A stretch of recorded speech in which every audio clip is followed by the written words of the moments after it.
these people make and unmake presidents, and they have.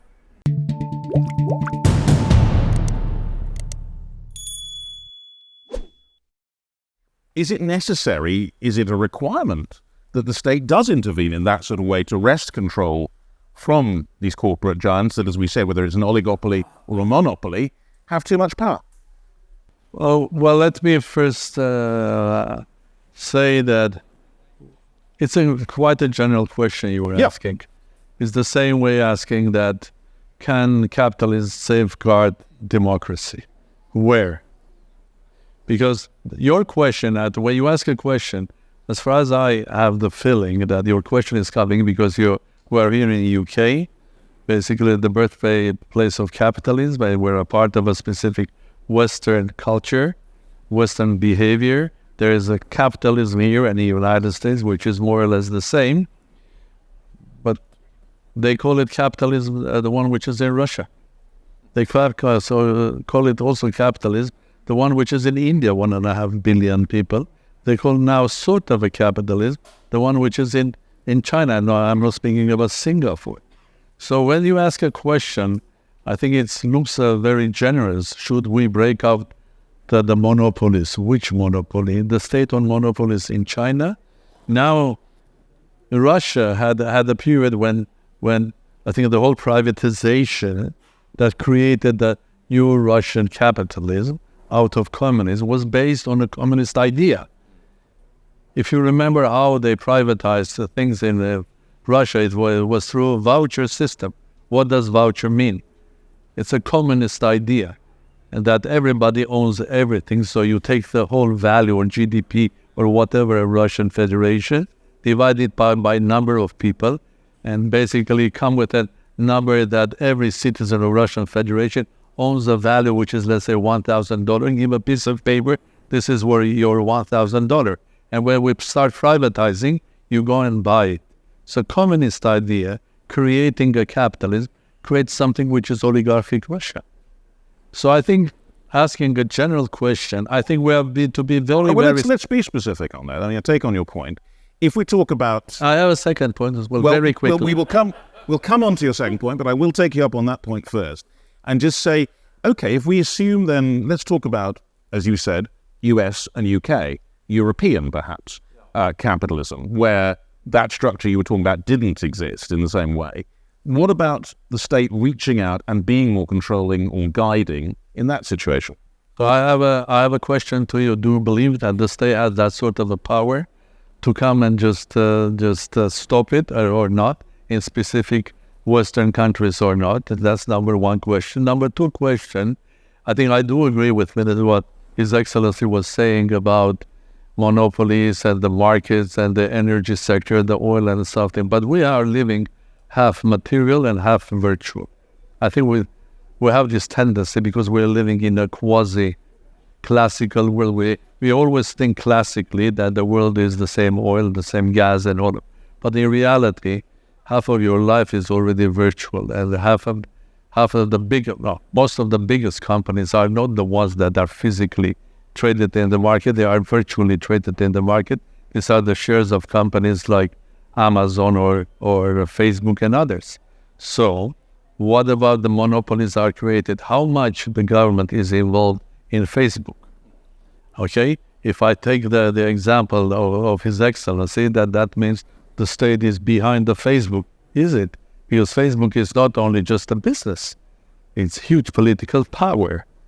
And it's non-democratic way if the state is involved. So if anybody tells me that U.S. government is behind the Facebook and Facebook is run by U.S. government, then a lot of people will ask a question, well, what is then Facebook doing in India? Well, we know that, of course, some of the big tech companies... So I ask more questions than answers. You do, and that's good. I appreciate your assistance in that. But also, of course, we know that the European Union, for example, is attempting to take some action against some of the big tech titans. But Claire, let me bring you in on that, because I think the point that perhaps the state doesn't, or states do not have the power, the ability maybe, to do this kind of thing. What's your view on that? I mean, I think on their own, I think it is very hard, and we know it's very hard for an individual state to take on transnational corporate power. Perhaps they can take on a domestic company, but to take on like the really big global giants, you need more than one state to take them on. And like I would say, absolutely, we do need to take back the political power that corporations have taken. You think we can even? Is it not perhaps too late? I don't think it's too late. I'm saying about the virtual nature of these. I do not think it's too late to take back to try to take back some of the political power that corporations. I mean, if I thought it was too late, that would be extraordinarily depressing. I have to believe that it's not too late, but it requires a level of transnational solidarity and attempts to dismantle the institutions, the global institutions that transnational corporations used to advance, to benefit, to expand. It's not something that you can go to Westminster and ask Westminster to fix on its own. But Westminster has every responsibility, if you want to claim that the UK is a democratic country, to make sure that democratic decisions actually can be enacted. And when you have the transnational corporate power, when you have the ability of that power to challenge any state decision on a transnational, international level, I mean, that kind of, it's effective a veto on democracy. Ali, what's your thought on that? I think you have to understand what is the nature of modern capitalism or the modern economic framework in which people operate. The two major shifts in the world. I mean, when you think about capitalism, you might think about mining and heavy industry, all that stuff. It's now finance, capital, and IT. And AI is coming into the IT sector. The finance capital sector globally is a near monopoly. If you look at the amount of resources that some of these companies manage, I mean, look at BlackRock, for example. Trillions, literally trillions of dollars of resources are controlled by these entities. Entire markets, the markets for mutual funds, or what they call unit trusts here, is dominated by them. Some of the insurance giants are gigantic in terms of the resources that they control. I think, for example, Allianz, which is one of the biggest insurance companies, controls something like $1 trillion of resources. The market value of the new seven sisters in IT runs in the trillions of dollars. Now, the state obviously is not directing them, but the state is creating an environment where certain models of operating that particular sector are not done in the public interest. So they could change the environment in a way that might bring them under control, is what you're saying? Yes, I am. And they tried to put, for example, in the FTC, the Federal Trade Commission, they had some reforming lady now in charge of it. Her name is Lina Khan. She's trying to do some minor tweaks to the business model of Google and Microsoft. She'll be out of a job very soon. It is very, very difficult for the state and its current regulatory framework to face the gigantic power of these. I can give you an example in Iraq, where we had an entire sector that needed to be organized, required huge amounts of money to the gas gathering. A lot of gas in Iraq is flared, which is an environmental disaster. When we were faced with the kind of companies that were interested in this, and it ultimately ended up with a French company, Total, the disproportionate power that they had, and also technical knowledge of our own oil and gas fields, more than we had, made it next to impossible to have a level playing field with these people. Now, in the end, we may get a deal that is to our advantage, but the set is going to be far greater to their advantage. I'm not saying you should break up Total. That's not my argument. My argument is that sectors have been allowed to turn into oligopolies and monopolies because of lack of state oversight and allowing the market to evolve in certain directions which is not necessarily in the public interest. The internet market, for example, the whole web business, is now based on advertising.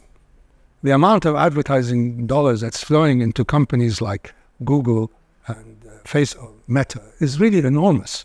I mean, the cash flow is like an open spigot. Nobody can challenge this kind of resources. And now that money politics is the heart of, I'm sorry to say, Western democracy, especially the Anglosphere, the politics of the Anglosphere is dominated by money politics. These people make and unmake presidents, and they have. They tended to be Democrats in the past in the United States. Now they're going in the other direction. So the future of a large number of people and the way that major technical or technological breakthroughs are utilized by money capital is always in the interest of the owners. Now you have to shift it significantly. You say, well, this is social democratic theories and so on. But the state has been actually hollowed out. But you think the state still, or states in some places, do have the power to make that shift? They have the theoretical power. I don't think they have the practical power. If you include in that the institutional framework in which politics is played in the Western world, democracies are being undermined by money. I mean, PACs in America throw hundreds of millions of dollars at candidates.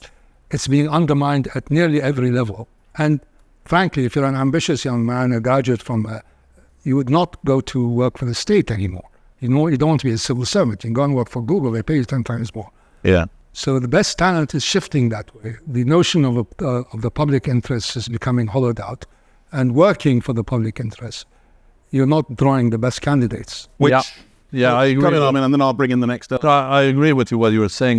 Basically, at the very end of it, okay, we want to move to shift it from the monopolies, which are multinational big companies, towards the state. The question is, does the state has the quality, or people who have the quality to manage it or not? You look at